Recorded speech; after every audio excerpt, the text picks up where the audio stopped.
Good morning Ram. Good morning Chandini. So தினந்தோறும் எனக்கு இப்போ ஒரு புதுசாக ஒரு ஹேபிட் வந்திருக்கு. சொன்னால் சிரிப்பீங்க, இருந்தாலும் வந்து நான் சொல்கிறேன். அது என்னன்னு பார்த்தீங்கன்னா, ஒரு கோட் இருக்குல்ல பகவத்கீதையில், நம்ம ஏற்கனவே நிறைய ஷோவில் பேசியிருக்கோம். பட் ஸ்டில் வந்து இந்த கோட் வந்து ரொம்ப புதுசாக இருக்குது எப்போ கேட்டாலும். அதாவது என்னன்னு பார்த்தீங்கன்னா, எது நடந்ததோ அது நன்றாகவே நடந்தது, எது நடக்கிறதோ அது நன்றாகவே நடக்கிறது, எது நடக்கவிருக்கிறதோ அதுவும் நன்றாகவே நடக்கும். இந்த கோட் இருக்கு இல்லையா, இது டெய்லி காலையில ஏஞ்சோன்னு சொல்லிட்டு அதுக்கப்புறம் என் டே ஸ்டார்ட் பண்றேன். ரொம்ப ரெஃப்ரெஷிங்கா இருக்கு, நீங்க ட்ரை பண்ணலாம். சரி, ஓகே, கண்டிப்பா. இது சொன்னா உங்களுக்கு வந்து ஒரு பாசிட்டிவ் வைப்ரேஷன். ஏன் சிரிக்கிறீங்க? எனக்கு சிரிப்பு வருது, இருந்தாலும் நீங்க ஏன் சிரிக்கிறீங்க? இல்ல, இப்படி சொல்லிட்டு ஏஞ்சா அங்க அம்மாலாம் பார்த்து பயந்துருவாங்க, அதனால நான் கேட்டேன். என்ன ஆக்சுவலா பாத்தீங்கன்னா பாசிட்டிவ் வைப்ரேஷனுக்காக நீங்க சொல்லிக்கிறீங்க, அதான் சொல்றீங்க. ஆமா, சரி, ஓகே. நம்ம நேயர்களும் வந்து பாசிட்டிவா இந்த டேவை ஸ்டார்ட் பண்றது வெயிட் பண்ணிட்டு இருக்கோம். சோ வெல்கம் பண்ணிடலாமா? கண்டிப்பா. நேயர்கள் அனைவருக்கும் புத்தம் புது காலை வணக்கம்.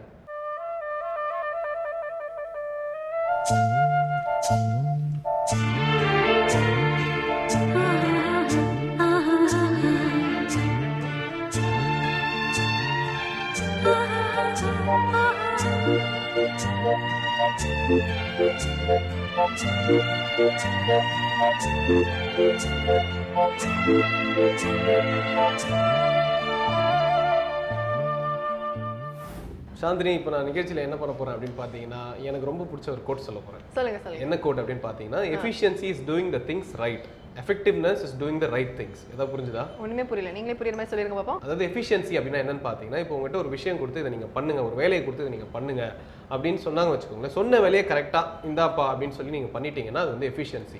அதுவே உங்க கிரியேட்டிவ்னஸ்லாம் நீங்க யூஸ் பண்ணி இது வந்து எக்ஸ்ட்ராவா வேலை பார்த்து இதுதான் பக்கா அப்படின்னு உங்க மைண்டுக்கு தோணும் இல்லையா, அது வந்து பக்காவா நீங்க ஒரு அவுட்புட் கொடுத்தீங்கன்னா அது எஃபெக்டிவ்னஸ். ஃபார் எக்ஸாம்பிள் நான் சொல்றேன் பாருங்க, ஒரு கிளே கொடுக்குறாங்க, எனக்கு வந்து இந்த மோல்டு பண்ணி கொடுங்க அப்படின்னு வந்து அவங்க சொல்றாங்க. ஸோ நீங்கள் அதை பண்ணிடுறீங்க, அவங்க சொன்ன மாதிரி அப்படியே அந்த மோல்டை பண்ணி கொடுத்தீங்கன்னா அது வந்து எஃபிஷியன்சி. ஆனால் அந்த மோல்டுக்கு வந்து இதெல்லாம் பண்ணால் தான் இன்னும் பெட்டராக இருக்கும், ஸோ இப்படி பண்ணால் அது பக்காவாக இருக்கும், பர்ஃபெக்டாக இருக்கும் அப்படி அவங்களுக்கு தோணதை கூட நீங்கள் பண்ணி அதை ப்ராப்பராக பண்ணீங்கன்னா அது வந்து எஃபெக்டிவ்னஸ். அதை பண்ணி நீங்கள் சொதப்பிட்டீங்கன்னா அது வந்து அதிக பிரச்சனை தரும். ஓகேங்களா? அப்போ தெளிவாக இருக்கீங்க ராம். எங்கே நான் கலாய்ச்சிட கலாய்ச்சாச்சு. சரி, ஓகே, ரொம்ப நல்ல கோட் தான் சொல்லியிருக்கீங்க. தொடர்ந்து பார்த்தீங்கன்னா இன்னைக்கான நல்ல நேரம், ராகாலம், குளிகை, யமகண்டம் போன்றவை பார்த்துடலாம். இது சூரியோதயம்.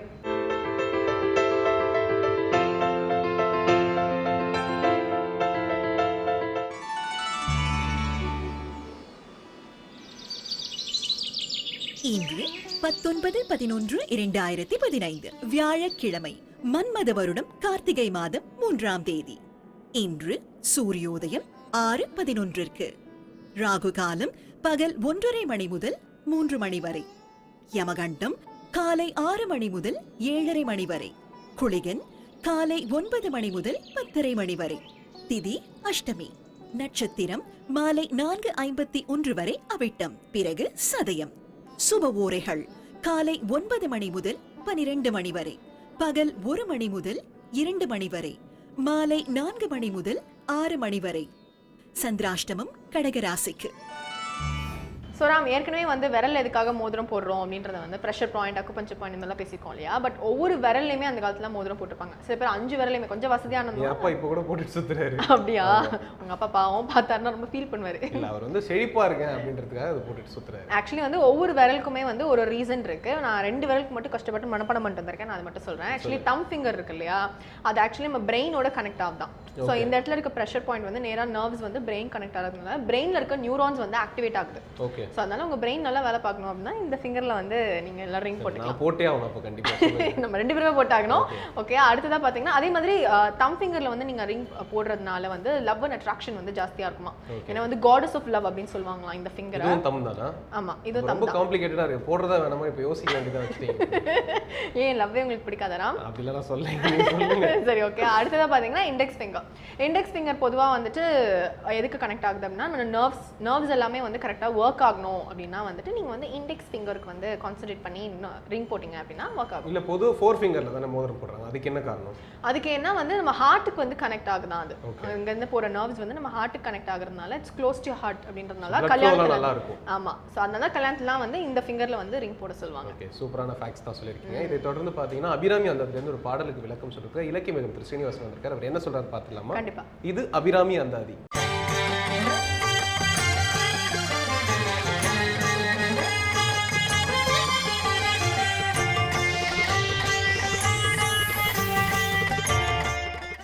श्रीविद्योपासनासक्तं श्रीविद्यापीठभूषणं श्रीविद्या अभिनव वंदे श्रीकृष्णानंद सद्गुरुं அனைவருக்கும் இனிய காலை வணக்கம்.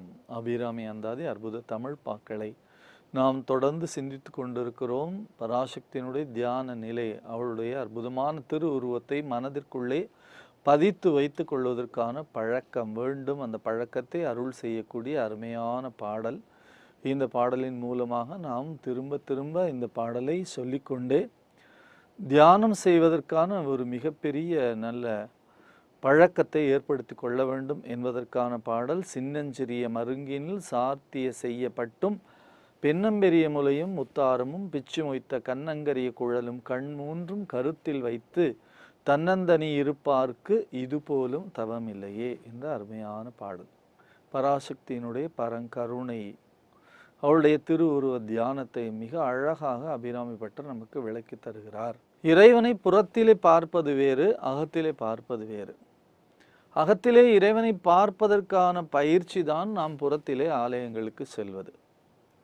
ஆலயத்திற்கு சென்று சென்று சென்று வழிபாடு செய்து புறச்சடங்குகளை எல்லாம் நிறைவேற்றுவதற்கான காரணம் இறைவனுடைய உருவத்தை நம்முடைய இதயத்துக்குள்ளே பதித்து கொள்ள வேண்டும் என்ற முயற்சி தான்.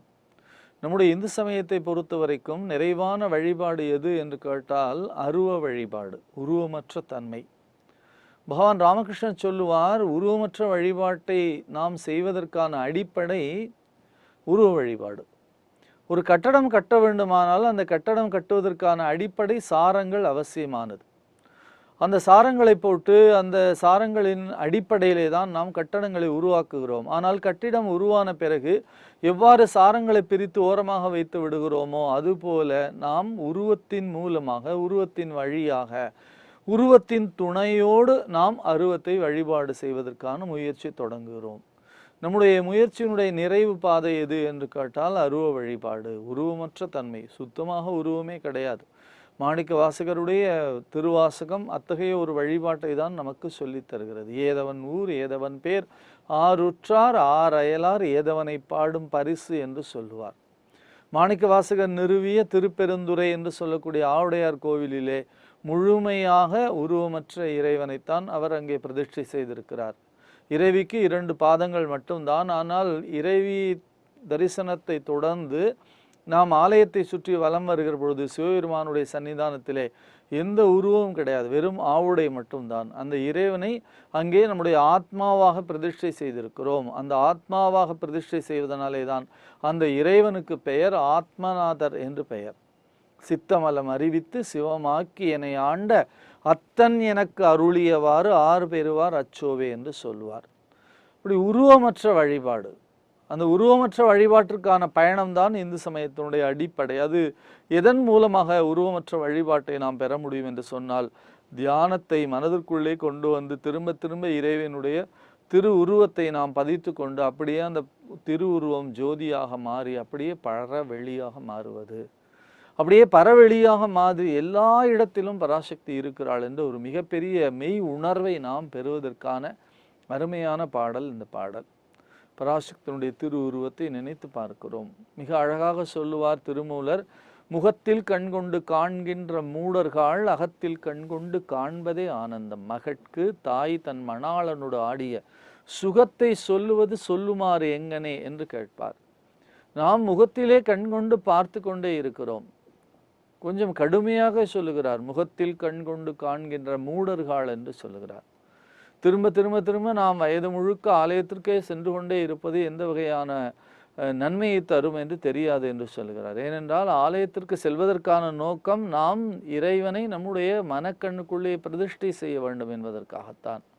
அப்படி பிரதிஷ்டை செய்தால் என்ன செய்ய, மனதிற்குள்ளே இருந்து பார்ப்பது ஆனந்தமாக இருக்கும். அகத்தில் கண்கொண்டு ஆண்பதே ஆனந்தம். ஒரு பெண் தன்னுடைய மகளுக்கு, நான் திருமணமாகி இந்த வகையான அனுபவங்களை எல்லாம் பெற்றுத்தான் உங்களை எல்லாம் பெற்று தந்திருக்கிறேன் என்று எந்த தாயும் எந்த மகளுக்கும் சொல்லி தருவது கிடையாது. மகட்கு தாய் தன் மணாளனோடு ஆடிய சுகத்தை சொல்லுவது சொல்லுமாறு எங்கனையாது சொல்ல முடியாது. அவரவர்களாக அறிவித்து கொள்ள வேண்டும், அவரவர்களாக அறிந்து கொள்ள வேண்டும். அவ்வாறு அறிவார் அறிகின்றதலால் எவ்வாறு ஒருவருக்கு இசைவிப்பது என்று கேட்பார் கந்தர் அனுபூதியிலே. அப்படி அவர்களாக அதை அறிந்து கொள்ள வேண்டும். அப்படி அறிந்து கொள்வதன் மூலமாக என்ன கிடைக்கிறது, நமக்கு அந்த உயர்ந்த நிலை சித்திக்கிறது, தியான நிலை சித்திக்கிறது. தேவியினுடைய அழகை பற்றி சொல்லுகிறார். சின்னஞ்சிறிய மருங்கினில் சார்த்திய செய்யப்பட்டு தேவிக்கு அழகான பட்டு உடுத்திருக்கிறார்கள். தேவியினுடைய பிரபஞ்சமே எல்லா வகையான அமுதத்தையும் எடுத்துக்கொள்ளக்கூடிய அளவிற்கு அவருடைய மார்பகங்கள், தேவியினுடைய பின்னம்பெரிய முலையும் முத்தாரமும், அதில் இருக்கக்கூடிய முத்து மாலை. பல இடங்களிலே நாம் முத்து மாலை பற்றி அபிராமி அந்தாதி தொடரிலே பார்த்து கொண்டே வருகிறோம். காரணம், முத்து இருக்கிறதே தானாகவே ஒளி வீசக்கூடியது, நவரத்னங்களிலே தானாக ஒளி வீசக்கூடியது. எந்த விதமான புறத்தின் மூலமாக ஒளி பட்டை தீட்டப்பட்டு மற்ற 8 வீசினாலும் கூட முத்து மட்டும் தானாகவே ஒளி வீசும். தானாகவே சிப்பிக்குள்ளே ஒரு உயிராக உருவாகி நீண்ட நாள் கருவுற்றிருந்து கடலினுடைய ஆழத்தில் இருக்கக்கூடிய முத்து போலே நாமே நமக்குள்ளாக கரு கொண்டு, நாமே நமக்குள்ளாக பராசக்தியினுடைய உருவை கொண்டு எழுதி நமக்குள்ளாகவே தியான நிலையிலே இருந்தால் நிச்சயமாக நமக்கு முத்து போல ஒளி வீசக்கூடிய மிகப்பெரிய தன்மை கிடைக்கும். ஆகையினால் அவள் மார்பில் இருக்கக்கூடிய முத்தாரம் இருக்கிறதே நமக்கு இத்தகைய ஒரு உயர்ந்த நிலைகளை சொல்லித்தந்து பாடமாக காட்டுகிறது. பின்னம்பெரிய முலையும் முத்தாரமும் பிச்சு மொய்த்த கண்ணங்கரிய குழலும், தேவியினுடைய அழகான கருங்கூந்தல், கண்ணங்கரிய குழலும், கண் 3. அவளுக்கு எத்தனை கண் இருக்கிறது? 3 கண் இருக்கிறது. ஒன்றோடு 2 நயனங்களே என்று முன்னாலே சொல்லுவார் ஒரு பாடலிலே. பிறகு சொல்லுவார், ஆத்தாளை எங்கள் அபிராமவல்லியே அண்டமெல்லாம் பூத்தாளை என்று சொல்லுகிற பொழுது முக்கண்ணியை தொழுவார்க்கு ஒரு தீங்கில்லை என்று சொல்வார். திரிநயனா என்று லலிதா சகஸ்ரநாமம் பேசும். 3வது கண். அந்த 3வது கண் என்ன? ஞானத்திற்கான அடையாளம். 3வது கண் எங்கே இருக்கிறது? அகத்திலே இருக்கிறது. அதனால்தான் அகத்தில் கண் கொண்டு காண்பதே ஆனந்தம் என்று சொன்னார். அப்படி 3வது கண் மூலமாக தேவியை நாம் ஆழ்ந்த தியானத்திலே மனதிற்குள்ளே வைத்து பழக்கப்படுத்தி கொண்டே வந்தோம் என்று சொன்னால், அப்படி தேவியினுடைய திருமுகத்தை, திரு உருவத்தை, தேவியினுடைய அழகை, பேரழகை, அவளுடைய கருங்கூந்தலை, கூந்தலிலே இருக்கக்கூடிய அந்த பிச்சி பூவை, தேவியினுடைய அற்புதமான கண்களை நாம் திரும்ப திரும்ப சிந்திக்கிற பொழுது அது ஒரு தியான நிலையினுடைய உச்சத்திற்கு வருகிறது. அந்த தியானத்தை தான் நாம் பெற வேண்டும் என்று இந்த பாடல் நமக்கு மிக அழகாக எடுத்து காட்டுகிறது. அப்படி தியான நிலையிலே இருக்கவர்களுக்கு என்ன கிடைக்கிறது? பராசக்தியினுடைய பேரருள் கிடைக்கிறது. அவள் ஹிருதயத்துக்குள்ளே மிகப்பெரிய ஒளி வெள்ளமாக இருக்கக்கூடியவள். அடியேன் அறிவு அளவிற்கு அளவானது அதிசயமே என்று சொல்வார். என்னுடைய அறிவிற்கு தக்கார் போலே நீ எந்த அளவிற்கு சுருக்கமாக என்னுடைய ஹிருதயத்துக்குள்ளே வந்து காட்சி தருகிறாய். அவள் மிகப்பெரிய பேரண்டம் போடுறவள். மிகப்பெரிய இந்த பிரபஞ்சம், அண்ட சராசரங்கள் என்று சொல்லுகிறார்களே, அத்தனையுமாக நிறைந்திருக்கக்கூடிய அந்த மகாசக்தி. ஒரு ஆலமரம் ஒரு சிறிய விதைக்குள்ளே தன்னை அடக்கி வைத்து கொண்டிருப்பது போலே, ஒரு சிறிய விதைக்குள்ளே ஆலமரத்தினுடைய அத்தனை கூறுகளும் இருக்கிறது. ஆனால் ஆல விதையை பார்த்தால் நமக்கு நிச்சயமாக இதற்குள்ளாகவா இவ்வளவு பெரிய பிரம்மாண்டம் இருக்கிறது என்று தோன்றும். அதுபோலே ஒரு சிறிய உருவத்துக்குள்ளே அவள் நமக்காக காட்சி தருகிறாள்.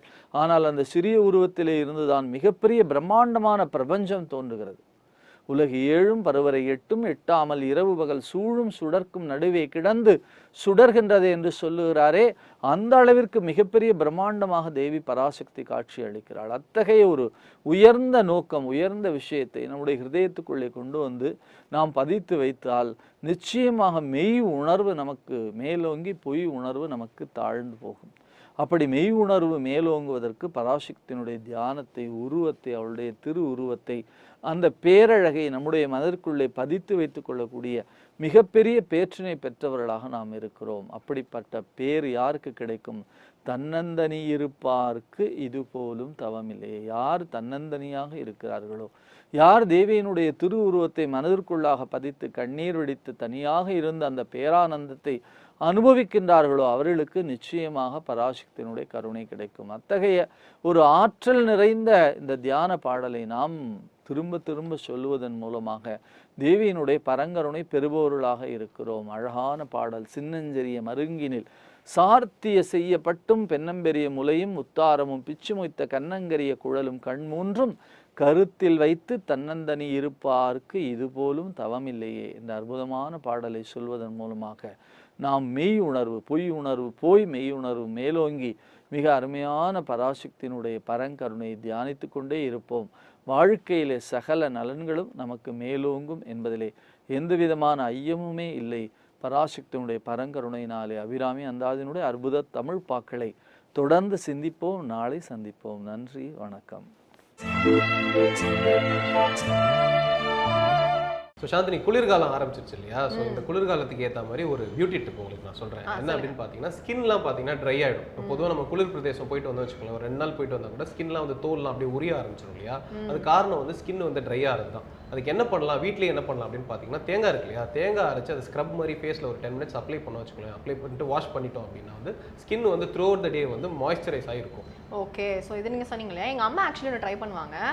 பாலில் இருக்க பாலாடை இருக்கு இல்லையா, ஸோ பாலாடை ஆக்சுவலி வந்து ஃபேஸில் போட்டு நீங்கள் சொன்ன மாதிரி 10 மினிட்ஸ் வெயிட் பண்ணிவிட்டு அப்புறம் வந்து ஒரு வெதுவெதுப்பான தண்ணியில் வந்து முகத்தை கழுவுனீங்க அப்படின்னா அது கூட ஒரு மாய்ஸ்சரைசர் தான். ஏன்னா எங்கள் அம்மாவுக்கு பேசிக்கலி ட்ரை ஸ்கின்னுங்கிறதுனால ட்ரை பண்ணுவாங்க. நீங்கள் கூட ட்ரை பண்ணலாம். கண்டிப்பாக ட்ரை பண்ணுறேன். ஓகே, இதே மாதிரி வந்து நிறைய ஸ்கின் அண்ட் ஹேர் டிப்ஸ் கொடுக்கறதுக்காக aroma therapist doctor Geetha Ashok காத்துட்டு இருக்காங்க. பார்த்துடலாமா? பார்த்துடலாம். இது இயற்கை மருத்துவம்.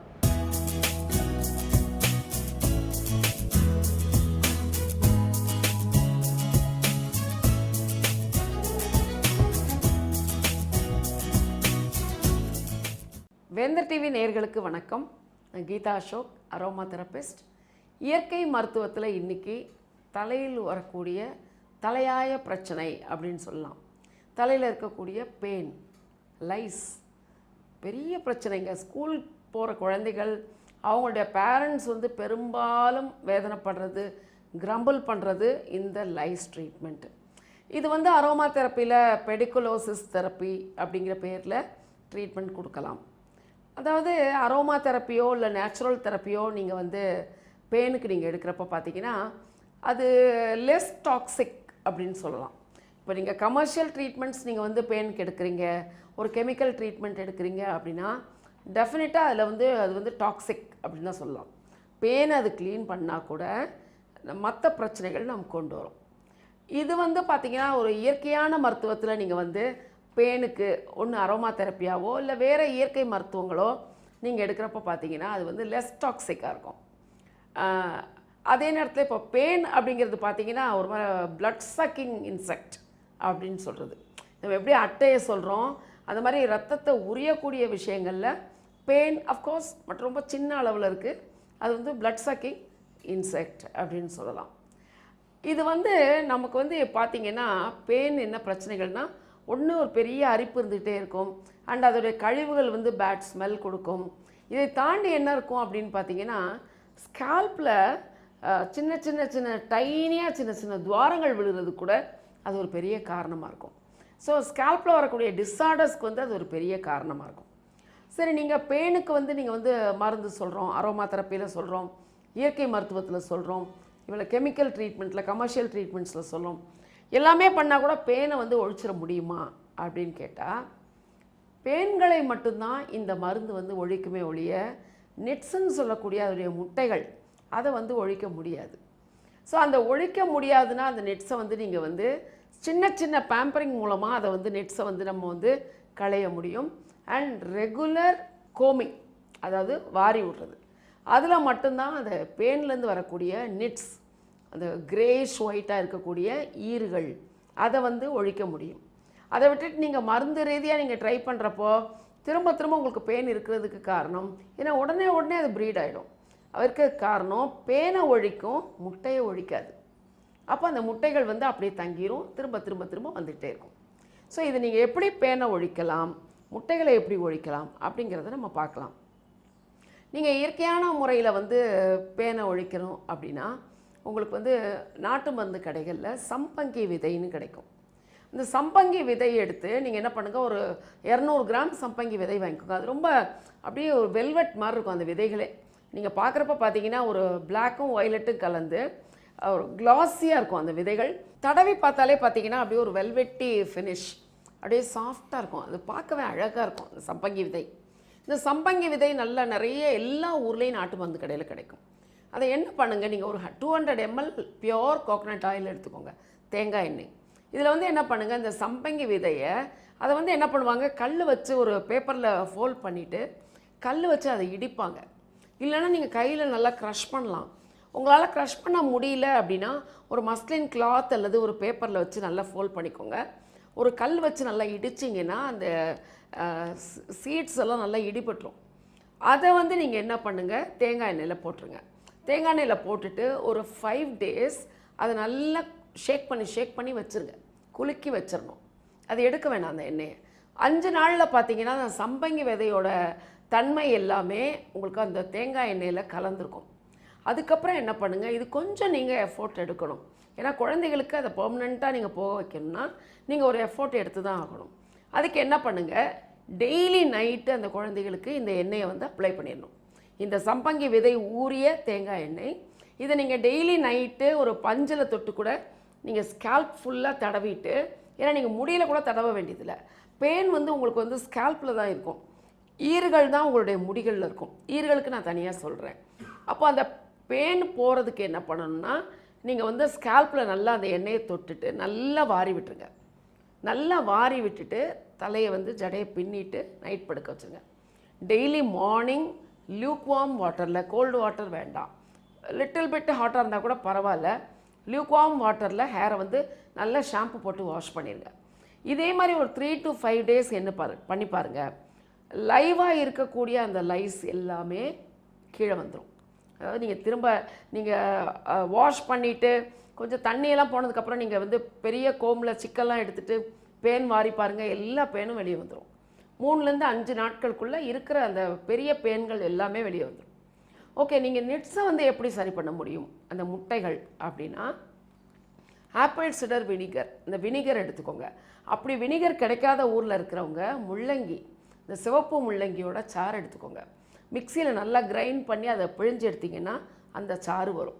ஆப்பிள் சிடர் வினிகர் கிடைக்கிறவங்க அந்த வினிகர் பாதி முள்ளங்கி சாறு பாதி எடுத்துக்கிட்டிங்கன்னா ரொம்ப எஃபெக்டிவாக இருக்கும். இல்லை அதுவே கிடைக்காதவங்க முள்ளங்கி சாறு டைரெக்டாக எடுத்துக்கோங்க. அதை ஒரு பவுலில் எடுத்துக்கிட்டு காட்டனில் அந்த ஜூஸில் டிப் பண்ணி உங்கள் முடியை ஒரு ஸ்ட்ராண்டாக, இப்போ இந்த மாதிரி முடி இருக்குன்னா ஒவ்வொரு ஸ்ட்ராண்டாக எடுத்து இந்த ஸ்ட்ராண்டில் அந்த சாரை வந்து நல்லா தடவிடுங்க. சிடர் வினிகராக இருக்கட்டும், முள்ளங்கி சாராக இருக்கட்டும், ரெண்டும் கலந்ததாக இருக்கட்டும், நல்லா உங்களுடைய ஸ்ட்ராண்ட்ஸில் வந்து நல்லா தடவி விட்டுட்டு நல்லா ஒரு 2 hours விட்டுருங்க. அப்போ அது அப்படின்னா ஸ்டிக்கியாக இருக்கும், ஒட்டிக்கும்.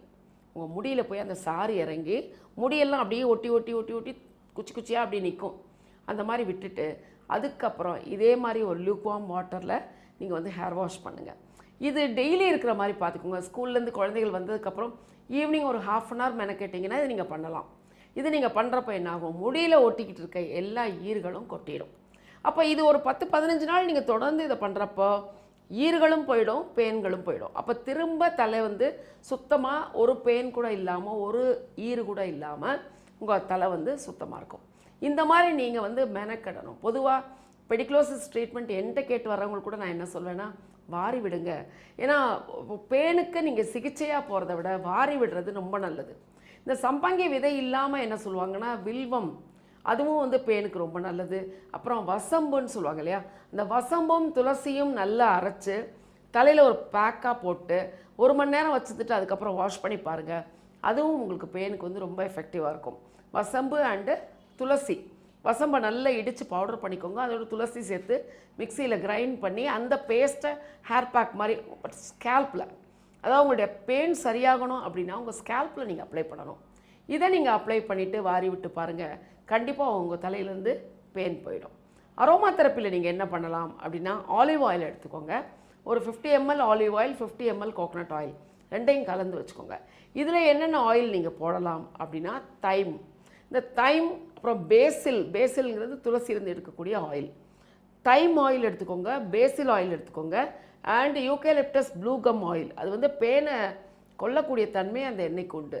யூகேலிப்டஸ் ப்ளூ கம் ஆயில், தைம் எடுத்துக்கோங்க, பேசில் எடுத்துக்கோங்க, அதுக்கப்புறம் பார்த்தீங்கன்னா ரோஸ்மேரி எடுத்துக்கோங்க. ஸோ இந்த 4 ஆயிலையும் ஏற்கனவே நான் சொன்னேன் இல்லையா, 50 ml coconut oil and 50 ml olive oil இதில் வந்து கலந்து வச்சுட்டு இதையும் அதே மாதிரி தான் நைட் அப்ளை பண்ணுங்கள், மார்னிங் வாஷ் பண்ணுங்கள். ஒரு 10 days பண்ணி பாருங்கள், கண்டிப்பாக பெயின் தொல்லை வந்து உங்களுக்கு இருக்கவே இருக்காது. இந்த பெயின் அப்படிங்கிறப்ப நீங்கள் வந்து ஒரு கெமிக்கல் ட்ரீட்மெண்ட் நீங்கள் போனீங்க அப்படின்னா அந்த கெமிக்கல் ட்ரீட்மெண்ட் பெயின் போகிறது மட்டும் இல்லாமல் உங்கள் முடியில் இருக்கக்கூடிய பிக்மெண்ட் வந்து போகிறதுக்கு காரணமாக இருக்கும். அதாவது முடி செம்பட்டை ஆகிறதுக்கோ முடியோட கலர் மாறுறதுக்கு, டிஸ்கலரேஷன் வரக்கூடிய பிரச்சனைகள் இந்த மாதிரி டாக்ஸிக் ட்ரீட்மெண்ட்ஸில் உண்டு. ஸோ அதில் எது டாக்ஸிக் ட்ரீட்மெண்ட், எது நல்ல ட்ரீட்மெண்ட் நீங்கள் தான் முடிவு பண்ணிக்கணும். அதை நீங்கள் அப்ளை பண்ணுறப்போ உங்கள் முடியில் இருக்க கலர் மாறி சீக்கிரமாக நிறை வர்றதுக்கு சான்ஸ் இருக்குது. ஹோம் கேர்னு இருக்கிறப்ப கூட என்ன சொல்லுவாங்கன்னா, தெரியாமல் அன்னோயிங்லி என்ன பண்ணுவாங்கன்னா, எலுமிச்சம்பழம் எடுத்து டைரெக்டாக ஸ்கேல்பில் தடவுவாங்க. அதாவது பெயின் போயிடும் அப்படின்னு சொல்லிட்டு எலுமிச்சம்பழம் டைரெக்டாக தேய்ப்பாங்க. அந்த மாதிரி இருக்கிறவங்களுக்கு பார்த்தீங்கன்னா முடி வந்து நிறைய கட் ஆகும். இதை ஒரு ரெகுலர் பேசிஸில் நீங்கள் அதை பண்ணீங்க அப்படின்னா முடி கட்டாயி உங்களுக்கு விழுறதுக்கு சான்ஸ் இருக்குது. அதே மாதிரி முடியில் இருக்கக்கூடிய பிக்மெண்ட் குறைஞ்சு முடி செம்பட்டையாகி சீக்கிரமாக நரமுடி வர்றதுக்கு அது ஒரு பெரிய காரணமாக இருக்கும். ஸோ ஏன்னா எலுமிச்சம்பழத்தில் வந்து எவ்வளோ தூரம் அது ஆசிட் இருக்குங்கிறது நமக்கு தெரியும். அதை டைரெக்டாக ஸ்கேல்பில் போடுறப்ப டெஃபினட்டாக அதற்குண்டான சைடு எஃபெக்ட்ஸ் நம்ம முடிக்கு வந்து கட்டாயம் வரும். அதனால் நீங்கள் வந்து கூடுமான வரைக்கும் இயற்கையான வழியில் இந்த மாதிரி நீங்கள் ட்ரீட்மெண்ட் எடுத்துக்கிட்டிங்கன்னா கொஞ்சம் நீங்கள் ஒரு 15 to 20 days நீங்கள் எஃபோர்ட் எடுத்தீங்க அப்படின்னா கண்டிப்பாக உங்கள் குழந்தைய வந்து நீங்கள் பேன் தொல்லையிலேருந்து சரி பண்ண முடியும். இதே பேன் இருக்கப்போ பாருங்கள், அவங்க ஒரு எக்ஸாம் எழுதுகிற குழந்தைகளாக இருப்பாங்க, தலை சொரிஞ்சிக்கிட்டே இருந்தாங்கன்னா அவங்களால கான்சென்ட்ரேட் பண்ண முடியாது, மெமரியில் இருக்காது, ரொம்ப அனாயிங்காக இருக்கும். எக்ஸாம் ஹாலில் உட்காந்து சொரிஞ்சிட்டு இருப்பாங்க, ஒரு பப்ளிக் பிளேஸில் சொரிஞ்சிட்டு இருப்பாங்க, ஒரு இன்டர்வியூவில் போய் சொரிஞ்சிக்கிட்டு இருப்பாங்க, ஒரு காலேஜில் ஃப்ரெண்ட்ஸோடு இருக்கப்போ தலை சொறிவாங்க. ஸோ அவங்க மற்றவங்க டீஸ் பண்ணுறதுக்கும் ஒரு காரணமாக இருக்கும். நமக்கும் பார்த்திங்கன்னா நம்மளோட கரியரில் வந்து கான்சென்ட்ரேட் பண்ண முடியாமல் போயிடும். ஒன்றும் இல்லை, ஒரு பெயினுக்கு நீங்கள் ஒரு 20 days எஃபோர்ட் எடுத்து நீங்கள் பண்ணி பாருங்கள். நிரந்தரமாக உங்கள் பெயின்லேருந்து ஈர்லேருந்து நீங்கள் வெளியே வரலாம். ஹேருக்கும் எந்த ப்ராப்ளம் இல்லாமல் ஈவன் ஹேரில் வரக்கூடிய அந்த பேட் ஸ்மெல்லுலேருந்து கூட நீங்கள் உங்கள் தலையை காப்பாற்றிக்க முடியும். லாங் லாஸ்டிங்காக எந்த பிரச்சனையும் இல்லாமல் முடிக்கு எந்த ப்ராப்ளம் இல்லாமல் முடி நல்லா வளர்கிறதுக்கும் அது ரொம்ப ஹெல்ப்ஃபுல்லாக இருக்கும். நன்றி, வணக்கம். ராம், நீங்க ஒரு பியூட்டி டிப் கொடுத்தீங்க இல்லையா? ஸோ அதே மாதிரி நான் ஒரு ஹெல்த் டிப் இப்போ கொடுக்க போறேன். அது என்னன்னு பாத்தீங்கன்னா, பொதுவாக எல்லாருமே கால்சியம் வந்து கம்மியா இருக்கிற பெண்கள் ஆண்கள் இப்போ ஜாஸ்தியாயிட்டே வராங்க இல்லையா, ஏன்னா ரொம்ப ப்ரெஷர்னால. பட் ஸ்டில் வந்து உங்க போன்ஸ் வந்து ரொம்ப ஹெல்த்தியா வச்சுக்கணும் அப்படின்னா நெய் இருக்கு இல்லையா, நெய்யை வந்து டெய்லி காலைல எழுந்தோன்னே வெறும் வயிற்றுல நீங்க வந்து ஒரே ஒரு ஸ்பூன், அதாவது நெய் வந்து காய்ச்சி லிக்விஃபையா இருக்கணும். ஆக்சுவலாக கட்டி ஆயிரும்ல கொஞ்ச நாள், இப்போ குளிர்காலம் வேற ஆரம்பிச்சிருச்சு, ஸோ வந்து கட்டி ஆயிரும். ஆனால் வந்து நெய்யை வந்து காய்ச்சிட்டு அது ஒரு ஸ்பூன் டெய்லி வெறும் வயிற்றுல சாப்பிட்டுட்டே வந்தீங்கன்னா போன்ஸ் வந்து ரொம்ப ஸ்ட்ராங்கா இருக்கும். ஓகே, நீங்க ஹெல்த் டிப் சொன்னீங்க இல்லையா? ஸோ கீயை வச்சு ஒரு பியூட்டி டிப்பும் இருக்குது. அது என்ன அப்படின்னு பார்த்தீங்கன்னா, அதே அந்த 1 டீஸ்பூன் கீ வந்து சாப்பிட்டுட்டு இருந்தோம் வச்சுக்கோங்களேன், ஸ்கின் வந்து க்ளோ ஆகும். இப்போ நிறைய செலிபிரிட்டிஸ்லாம் பார்த்தீங்கன்னா அப்படியே ஜொலிக்கிறாங்க அப்படின்னு சொல்லுவாங்க இல்லையா, அது வந்து நெய் சாப்பிடுவாங்க. அப்போ நீங்களும் வந்து சாப்பிட்றீங்களா? நான் இப்போ செலிபிரிட்டிங்களாங்க. ஆமா, நீங்க செலிபிரிட்டி தான். Okay, thank you so much. அதே மாதிரி மூலிகைகள் அதோட ஹெல்த் பெனிஃபிட்ஸ் பற்றிலாம் பேசுறதுக்காக சித்த மருத்துவர் ராஜமாணிக்கம் வந்திருக்காரு. அவர் என்ன சொல்றது பார்த்துடலாமா? கண்டிப்பா. இது மூலிகை மருத்துவம்.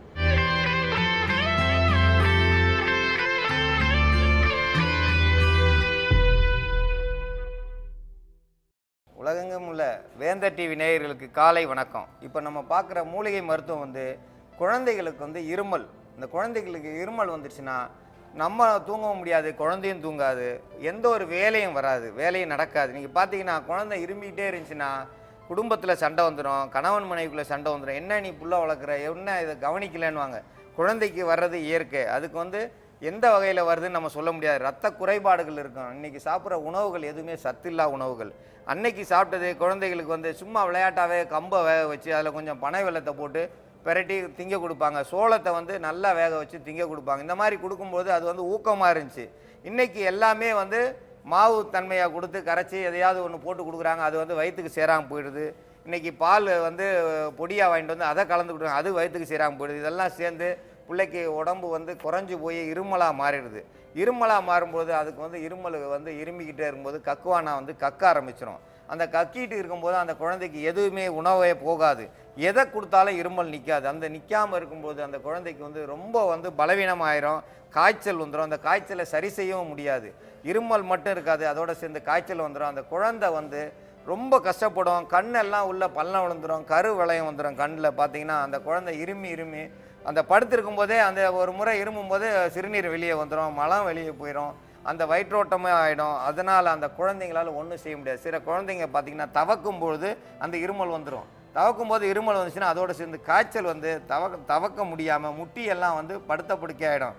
தவளை எப்படி படுத்து கிடக்குமோ அந்த மாதிரி படுக்க ஆரம்பிச்சிடும். அந்த குழந்தைகளை வந்து சரி செய்கிறதுக்கு ஒரு முக்கியமான மருந்தா அந்த இருமலை கட்டுப்படுத்தணும். இருமலை கட்டுப்படுத்தணும்னா சித்திரத்தை, இந்த சித்திரத்தையை அதே மாதிரி தாய்மார்கள் அதை வாயில் ஒதுக்கிட்டு அந்த குழந்தைங்களுக்கு பால் கொடுத்துட்டு வந்தாங்கன்னா அந்த இருமல் வந்து கட்டுப்படும். சித்திரத்தையை தாய் வந்து கண்டிப்பாக வந்து வாயில் ஒதுக்கிட்டு இருக்கணும். காலையிலேருந்து சாயந்தரம் வரைக்கும் ஒரு சிறு துண்டு சித்திரத்தை எடுத்து அரத்தைன்னு சொல்லுவோம்.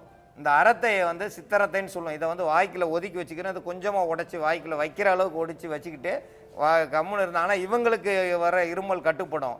இந்த இருமல் கட்டுப்படும் போது குழந்தைக்கு பால் கொடுக்கும்போது குழந்தை பால் குடிக்கிறதால அதுக்கு வர இருமல் கட்டுப்படும். இந்த இருமல் கட்டுப்படுறதுக்கு இது ஒரு சிறந்த மருந்துக்கு வந்து சித்திரத்தையை கொடுத்தா எப்படியாப்பட்ட இருமலும் வந்து கட்டுப்படும். அதுக்கும் மீறி போகுதுன்னா அந்த உள் உறுப்புகள் எப்படி இருக்குது, உணவு பழக்கம் என்ன இருக்குது, அது சாப்பிட்ட உணவு தான் என்ன, இதெல்லாம் பார்க்கணும். அஜீரண கோளாறால் வரும், அந்த சரியாக செமிக்காமல் உள் உறுப்புகள் எல்லாம் பாதிச்சிருக்கும். அதெல்லாம் சரி செய்கிறதுக்கு நம்ம துளசி, வீட்லேயே துளசி மாடம் வச்சுருக்காங்க, வீட்டில் வந்து நல்ல துளசி இருக்குது, இது நிழலில் வந்திருக்கு, நல்ல அருமையாக இருக்குது இந்த துளசி. இந்த துளசி எடுத்து ஒரு 3 துளசி எடுத்து அரைச்சி இதோட தேன் கலந்து குழந்தைக்கு நாக்கில் தடவுனாங்கன்னா இருமல் கட்டுப்படும். சித்திரத்தையும் சேர்த்து செஞ்சாங்கன்னா இன்னும் கொஞ்சம் நல்லா கட்டுப்படும். இதெல்லாம் சேர்ந்து கட்டுப்படும். இதையும் மீறி வந்துக்கிட்டு இருக்கு. இந்த காய்ச்சலை சரி பண்ணோம்னா, இந்த காய்ச்சல் சரியாகிறதுக்கு சின்ன வெங்காயத்தை நம்ம பயன்படுத்துகிறோம். சின்ன வெங்காயம் பயன்படுத்தும் பொழுது இதை சாப்பிட்டா காய்ச்சல் போயிடும்.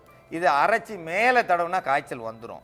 இது ரெண்டும் செய்யும். மேலே தடவுனா காய்ச்சல் வரும், உள்ளுக்கு சாப்பிட்டா காய்ச்சல் போகும். இந்த இருமலும் காய்ச்சலும் சேர்ந்து வந்ததால் அந்த குழந்தைங்களுக்கு வந்து ரொம்ப பாதிப்பாக இருக்கும், மெலிஞ்சு போயிருக்கும், எந்த ஒரு உணவும் இருக்காது. அவங்க கொண்டு போனீங்கன்னா கண்டிப்பாக மருத்துவமனைக்கு கொண்டு போய் தான் ஆகணும். ஏன்னா அவங்க போனால் தான் அந்த இது ட்ரிப்ஸ் ஏற்றுவாங்க, குளுக்கோஸ் போடுவாங்க, இதெல்லாம் போட்டு குழந்தையை காப்பாற்றுவாங்க. அப்போ தான் வந்து நம்மளால் காப்பாற்ற முடியும். குழந்தைகளுக்கு வந்து கண்டிப்பாக மருத்துவமனைக்கு போய் ஆகணும். அந்த உணவு சாப்பிட்லன்னா அது உணவு வந்து இரத்த குழாய் மூலயமா நம்மளால் செலுத்த முடியாது, அது ஆங்கில மருத்துவத்தில் தான் செலுத்த முடியும். அதனால் அவங்களையும் பயன்படுத்தினோம். 4 பேர் சேர்ந்து ஒருத்தரை காப்பாற்றணும். அந்த 4 பேர் யாராக இருந்தானே, எந்த மருத்துவமாக இருந்தாலும் நமக்கு தேவை அந்த உயிர் வந்து பாதுகாப்பாக இருக்கணும். அப்போ எல்லா மருத்துவமும் நல்ல மருத்துவம் தான். இந்த மருத்துவம் எங்கே தான் சிறந்ததுன்னு எந்த மருத்துவத்தையும் நான் சொல்ல மாட்டேன். ஏன்னா எல்லாமே உயிர் காக்க வந்தது தான். எந்த மருத்துவமும் மோசமான மருத்துவம் இல்லை. ஒவ்வொரு மருத்துவமும் அது ஒரு தலைச்சிறந்த மருத்துவம் தான். அது ஒரு தொழில்நுட்பம் தான். அது நமக்கு தேவைப்படும். 4 பேர் சேர்ந்து ஒருத்தரை காப்பாற்றுற மாதிரி நமக்கு குழந்தையினுடைய உயிரை இன்னைக்கு காப்பாற்றணும். ஏன்னா இன்றைக்கி குழந்தையை பார்த்தீங்கன்னா யாருக்குமே குழந்தைய பிறக்கிறது கிடையாது. முந்தி குடும்ப கட்டுப்பாடு வச்சாங்க, இன்றைக்கி கட்டுப்பாடே கிடையாது. எல்லாமே இன்றைக்கி சைனாவில் பார்த்தீங்கன்னா கட்டுப்பாடை எல்லாம் திறந்து விட்டாங்க. ஏன்னா குழந்தை யாருக்குமே கிடையாது.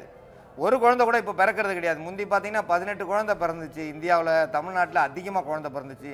இன்றைக்கி ஒருத்தர் கூட ஒரு குழந்தை கிடையாது. 100 பேர் போய் பார்த்தா 100 பேரும் ஆஸ்பத்திரியில் தான் இருக்காங்க குழந்தை இல்லையேன்னு.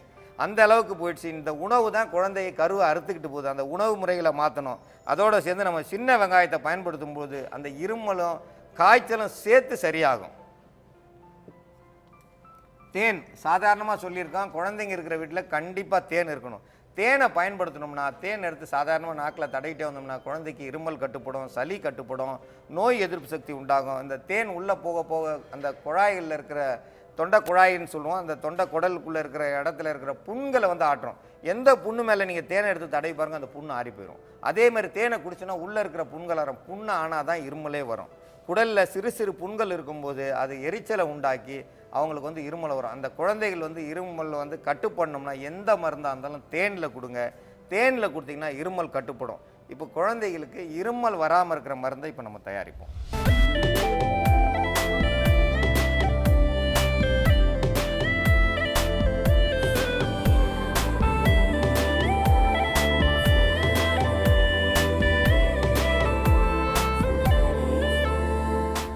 குழந்தைகள் சளிக்கான மருந்து, சளி இருமல் ரெண்டுக்குமே வந்து இப்போ மருந்து நம்ம தயாரிக்க போகிறோம்.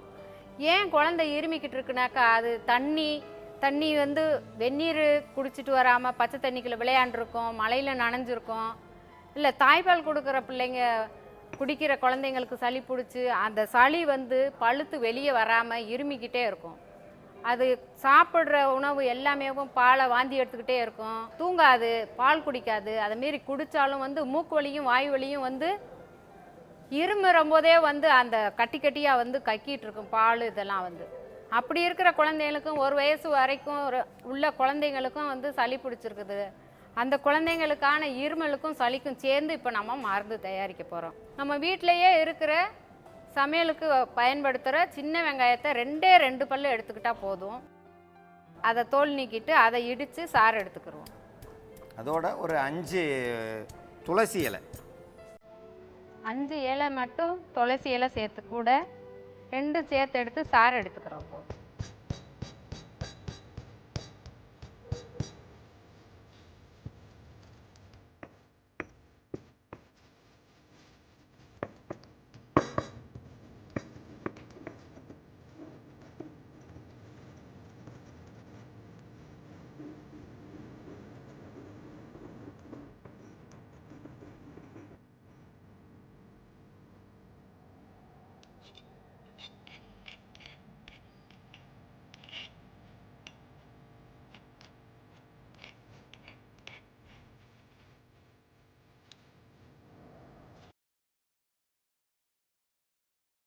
இது கூட வந்து சித்திரத்தை வந்து ஒரு சிட்டிக்கு அளவு எடுத்தால் போதும். ஒரே ஒரு சிட்டிக்கு அளவுக்கு எடுத்தோம்னா சித்திரத்தை இது போதுமானது.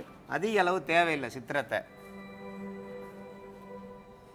2 பல் வந்து சின்ன வெங்காயம், 5 இலை வந்து துளசி இலை, ஒரு சிட்டிகை வந்து சித்திரத்தை பொடி செஞ்சு வச்சதை கூட கலந்துருக்குறோம்.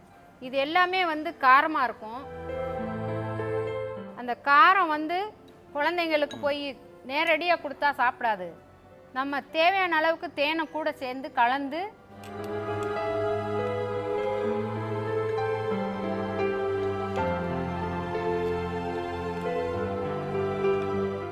இந்த மருந்தை குழந்தை இருமிக்கிட்டு இருக்கு, இருமிட்டு தூக்கம் இல்லாமல் பசி இல்லாமல் வாந்தி எடுத்துட்டு அழுதுகிட்டே இருக்குது, எந்த நேரம் பார்த்தாலும் குழந்தை இருமலில் அழுதுகிட்டே இருக்கும். அப்படி இருக்கிற குழந்தைங்களுக்கு இதை இருமல் வர்றப்பெல்லாம் வந்து ஒரு 1/4 ஸ்பூனு 1/2 ஸ்பூனு கொடுத்துக்கிட்டே வந்தோம்னாக்கா அந்த இருமல்லாம் கட்டுப்பட்டு சளி வந்து மலம் கழிக்கிறது வழியாக போயிடும். 1 வயசு குழந்தைங்க கடித்து சாப்பிட்ற மாதிரி இருக்குதுங்கனாக்கா சின்ன வெங்காயத்தை அந்த இருமிக்கிட்டு இருக்க பசங்களுக்கு வந்து குழந்தைங்களுக்கு வந்து மெண்டு சாப்பிட்ற குழந்தைங்கனாக்கா சின்ன வெங்காயத்தை உரித்து 1 வெங்காயம் 2 வெங்காயம் மெண்டு சாப்பிட்றதுக்கு நம்ம கொடுக்கலாம். அப்படி கொடுத்துட்டு வந்தோம்னாக்கா சளி இருமல் எல்லாமே வந்து மலத்தின் வழியாக வெளியே போயிடும். இருமல் சீக்கிரம் கட்டுப்பட்டுரும். வெங்காயம் கடித்து சாப்பிடாமல் இருக்கிற சின்ன குழந்தைங்க 6 மாத குழந்தைங்க 3 மாத குழந்தைங்கனாக்கா இந்த மருந்தை தயார் பண்ணி ஒரு 5 சொட்டு கொடுத்துட்டு வந்தோம்னாக்கா இருமல்லேருந்து குழந்தைங்க சீக்கிரமாக குணமடைஞ்சு நல்லா தூக்கம் வரும், பசிக்கும், அந்த இருமல்ன்றதே வராது. அடிக்கடி சளி பிடிக்கிற குழந்தைங்களுக்கு இந்த மாதிரி நம்ம தயார் பண்ணி வச்சுக்கிறலாம். இது பச்சை மூலிகையாக இருக்கிறதுனால நீங்கள் வந்து குளிர்சாதன பெட்டியில் வச்சுட்டு அந்த குளிர்ச்சி கொடுக்கறதுக்கு முன்னாடி ஒரு 15 நிமிஷம் வந்து வெளியில் எடுத்து வச்சு அந்த குளிர்ச்சியாக இருக்கிறது போன பின்னாடி குழந்தைக்கு 5 சொட்டு கொடுத்துக்கிட்டே வந்தீங்கனாக்கா எப்படியாப்பட்ட இருமலும் கக்கிக்கிட்டு இருக்க குழந்தை தூங்காமல் அழுதுகிட்டு இருக்கிறது எல்லாருக்கும் தொல்லை கொடுக்கும். இதனால் வீட்டில் ரொம்ப மன உளைச்சல் சண்டையெல்லாம் வரும். அப்படி இருக்கிற குழந்தைங்களுக்கும் குழந்தைய கவனிச்சுக்கிறாமல் இருக்காங்க தாய்மார்கள் அப்படின்னு நிறையா வீட்டில் சண்டைகள் நடந்துக்கிட்டு இருக்குது. அப்படி இருக்கிற குழந்தைங்களுக்கு இந்த மருந்தை நம்ம ஒரு 5 சொட்டு கொடுத்துட்டு வந்தோம்னா சளியிலேருந்து சளித்தொல்லையும் இருமலும் தீர்ந்து குழந்தை சீக்கிரமாக ஆரோக்கியமாக ஆயிரும். இருமி பார்த்தீங்கன்னாக்கா நெஞ்செல்லாம் வலிக்கும், குழந்தை வயிறு வலியில் அழுகும், தலைவலியே வந்து எதுக்கு அழுகுதுன்னே தெரியாமல் இருமலும் தும்மலும் சேர்ந்து வந்துக்கிட்டு இருக்கும். வெளியவும் போயிடும். சில நேரத்தில் குழந்தை அழுது இருமுற டயத்தில் வெளியே போயிடும், யூரின் போயிடும். அப்படி இருக்க குழந்தைங்களுக்கும் இந்த மருந்தை நம்ம தயார் பண்ணி வச்சுக்கிட்டு கொடுத்துட்டே வந்தோம்னாக்கா சீக்கிரமாக குணமடைஞ்சிருவாங்க. சின்ன குழந்தைங்களுக்கும் 1 வயசு குழந்தைங்களுக்கும் நீங்கள் நேரடியாக அந்த இதை தயார் பண்ணி நீங்கள் கொடுத்துட்டே வரலாம்.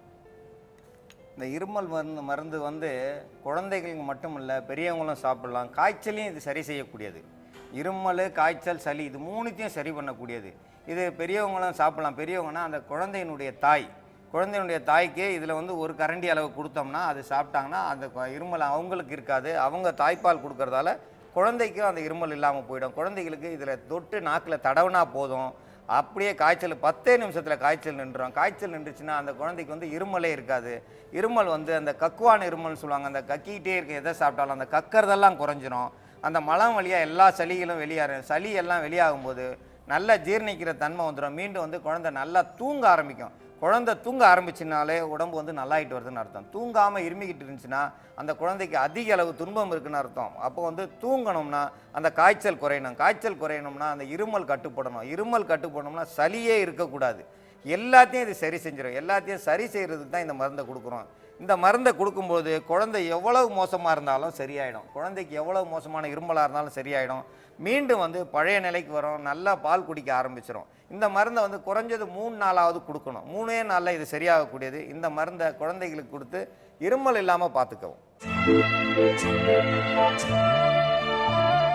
சாந்தினி, யோகா அப்படின்னா என்ன உங்களுக்கு தெரியுமா? அது யோகானா மெடிடேஷன். ஓகே, மெடிடேஷன் அப்படின்னு சொல்கிறீங்க, பட் டீட்டெயிலாக சொல்ல முடியுமா? யோகாசனம் பண்ணுறோம் இல்லையா, ஸோ என்ன டீட்டெயிலாக அதான் தெரியுமா உங்களுக்கு? ஹெல்த்துக்கு ரொம்ப நல்லது, அதான் தெரியும். வேற என்ன தெரியும்? அது டீட்டெயிலாக உங்களுக்கு தெரியாதுன்னு சொல்ல வரீங்க. என்ன அப்படி சத்குரு என்ன சொல்லியிருக்காரு அப்படின்னு பார்த்தீங்கன்னா, yoga is nothing but self realization, அதாவது தன்னை அறிதல். நோயிங் யோர் செல்ஃப் அப்படின்னு Okay. சொல்றாங்க. அதாவது நீங்க தியானம் அப்படின்னு சொல்றீங்க இல்லையா, தியானத்துல வந்து என்ன பண்றாங்க அப்படின்னு பாத்தீங்கன்னா நம்ம யாரு, நம்ம என்ன அப்படின்ட்டு, நமக்கு என்ன பிடிச்சது பிடிக்கல, நல்லது எது கெட்டது எது, இதெல்லாம் வந்து நம்ம புரிஞ்சுக்கணும் அப்படின்னா வந்து நம்மளை ஃபர்ஸ்ட் நம்ம தெரிஞ்சுக்கணும். ஸோ அந்த தியான நிலைக்கு போகும்போது வந்து நமக்கு அது மேக்ஸிமம் புரியறதுக்கு வந்து வாய்ப்புகள் அதிகமா இருக்கு. ஸோ அதுதான் யோகாவோட வந்து மெயின் தீம் அப்படின்னு சொல்றாங்க. ஓகே, ஸோ யோகா பத்தி தெரியாத ஒரு விஷயம் சொன்னீங்க. ஸோ இன்னைக்கு 12 ராசிகளுக்கான பலன்களை சொல்றதுக்காக யதார்த்த ஜோதிடர் ஷெல்வி காத்துட்டு இருக்காரு. பார்த்துலாமா? பார்த்துலாம். இது யோகம் நல்ல யோகம்.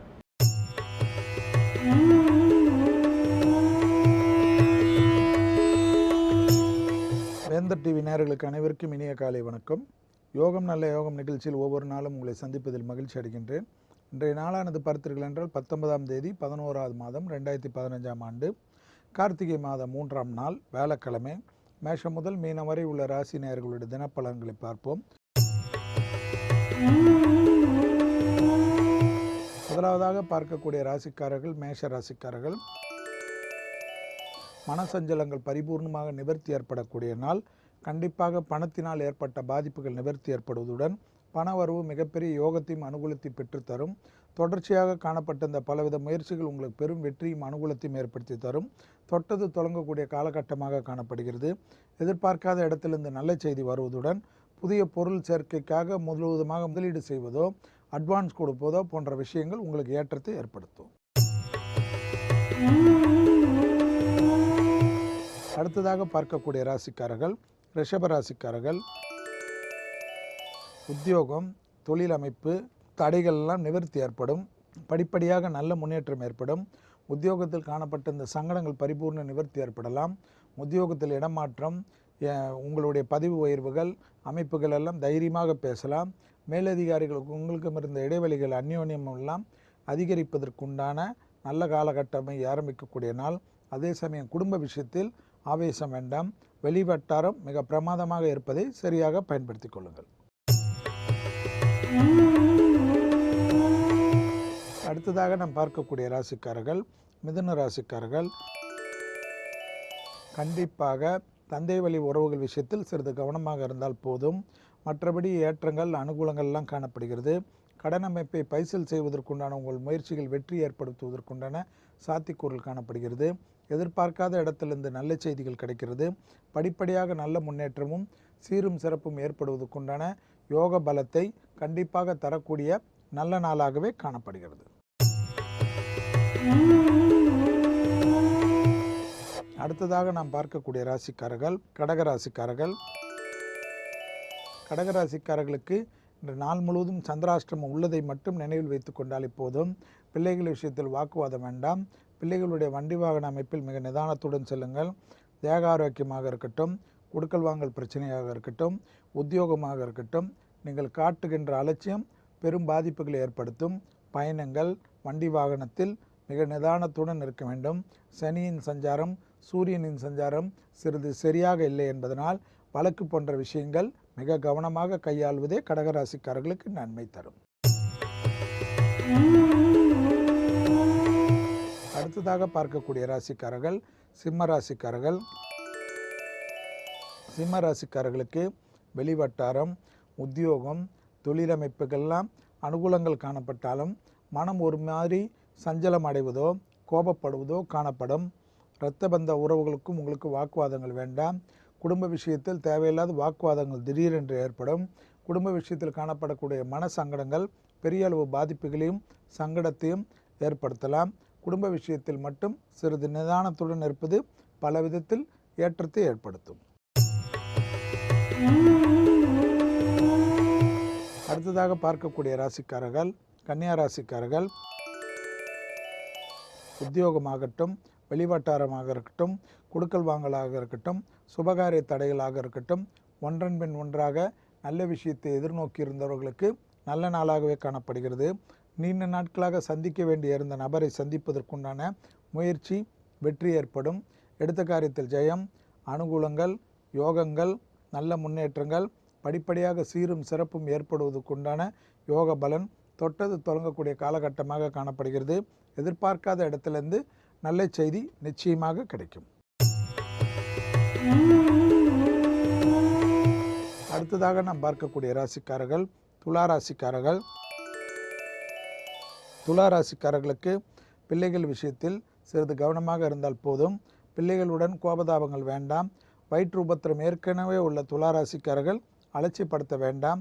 வெளிவட்டாரம், உத்தியோகம் எல்லாம் அனுகூலங்கள் காணப்பட்டாலும் அவசியமில்லாத பயணத்தை மட்டும் இன்று சிறிது தவிர்த்து கொள்வதும், புது முயற்சிகள் சிறிது ஒத்தி வைப்பதும் பல விதத்தில் ஏற்றத்தையும் அனுகூலத்தையும் துளாராசிக்காரர்களுக்கு பெற்றுத்தரும். தொலைதூர செய்திகள், நன்மைகள், அனுகூலங்கள் காணப்பட்டாலும் சேமிப்பு விஷயத்திலிருந்து அனாவசிய செலவுகளை தவிர்த்து கொள்வது உங்களுக்கு பெரும் பாக்கியத்தை ஏற்படுத்தும். அடுத்ததாக பார்க்கக்கூடிய ராசிக்காரர்கள் விருச்சிக ராசிக்காரர்கள். இரத்தத்தில் ஏற்பனவே கோளாறு உள்ளவர்கள் மட்டும் அதிக கவனம். இரத்த கொதிப்பு, சர்க்கரை நோயாளிகள் மருந்து மாத்திரைகளை அலட்சிப்படுத்துவது தேவையில்லாத பாதிப்புகளை ஏற்படுத்தலாம். உத்தியோகத்திலோ தொழிலமைப்பிலோ எந்தவித பிரச்சனையும் காணப்படவில்லை. அதே சமயம் இடமாற்றங்கள் உத்தியோகத்தில் எது காணப்பட்டாலும் உத்தரவு கொடுப்பது நன்மை தரும்.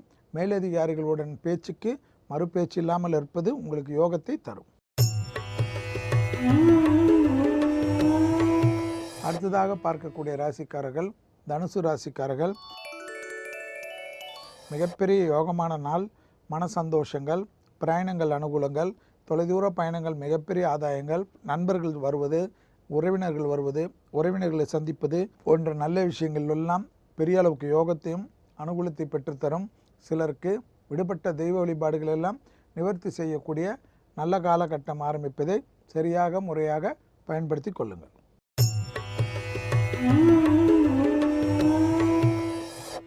அடுத்ததாக நாம் பார்க்கக்கூடிய ராசிக்காரர்கள் மகர ராசிக்காரர்கள்.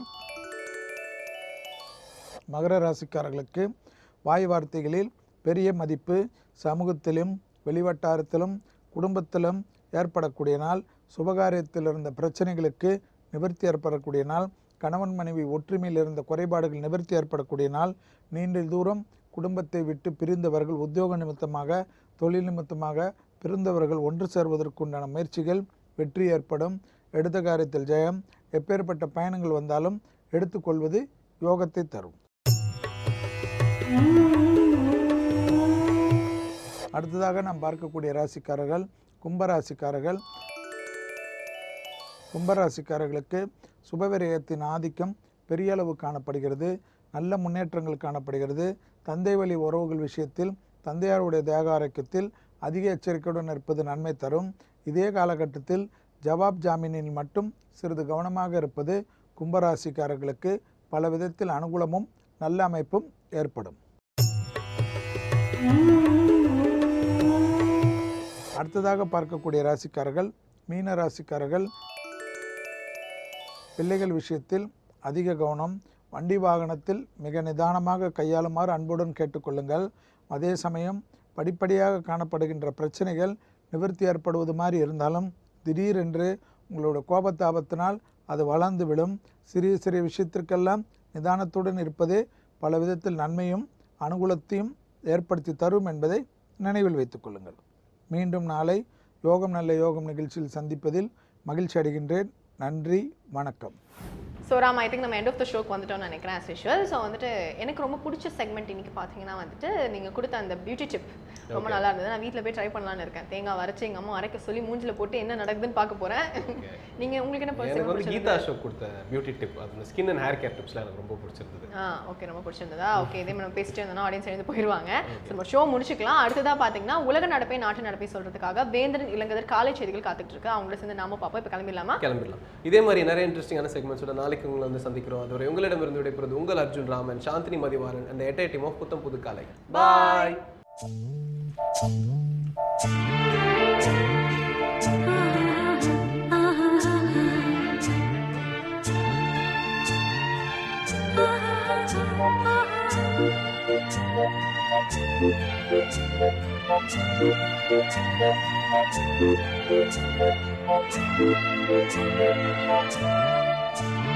Thank you.